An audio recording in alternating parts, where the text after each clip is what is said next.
മോളിൽ പ്രോജക്ട് തയ്യാറാക്കുമായിരുന്നു. അതെ, ഒത്തിരി ഞങ്ങൾ പ്രോജക്ട് തയ്യാറാക്കി ആ പെങ്കൊച്ചിനെ കൊണ്ടുകൂടെന്ന് ഞാൻ സമ്മതിക്കില്ല. നമുക്കേ അടക്കം ഒതുക്കമുള്ള പെങ്കൊച്ചിനെ വേണ്ടത്. മോനെ, അമ്മ പറഞ്ഞതിൽ എന്തെങ്കിലും വാസ്തവമുണ്ടോ? ദേ, ആവശ്യമില്ലാത്ത കാര്യത്തിലൊന്നും ഇടപെടണ്ട കേട്ടോ. എവിടുന്ന് കിട്ടിയച്ചേ അമ്മേ? ഞാൻ മടുത്ത് ഒരു വിധത്തിലും ജീവിക്കാൻ സമ്മതിക്കില്ല. പോട്ടടാ, അമ്മയല്ലേടാ. മക്കള് പോയി പഠിക്കാൻ ശരി. അങ്ങോട്ടല്ല അവിടെ പോയി പഠിക്കും.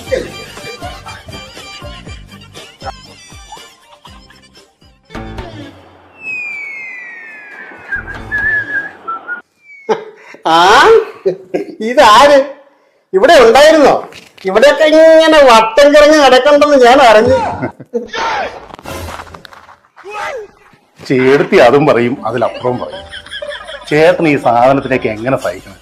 ചേർത്തിയുടെ ചെറുനേരത്തെ സ്വഭാവം കണ്ടാലുണ്ടല്ലോ, ഞാനാണെങ്കിൽ എടുത്ത് കിണറ്റിലിട്ടേനെ. അപ്പോട്ടാ ഇവൻ പറയുന്നത് കേട്ടോ? അയൽപക്കത്ത് 2 പെണ്ണുങ്ങൾ വന്നപ്പോഴേ എനിക്ക് വിലയില്ലാണ്ടായി.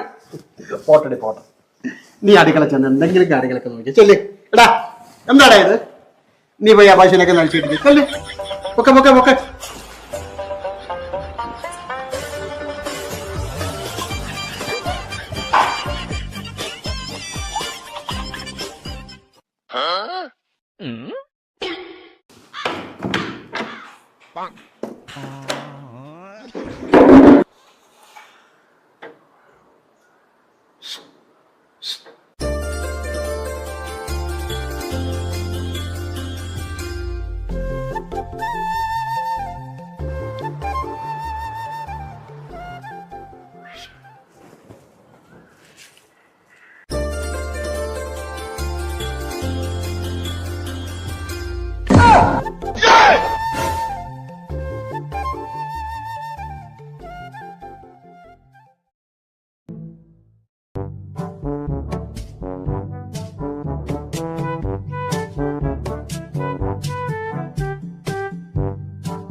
നീ എന്താടാ ഇവിടെ?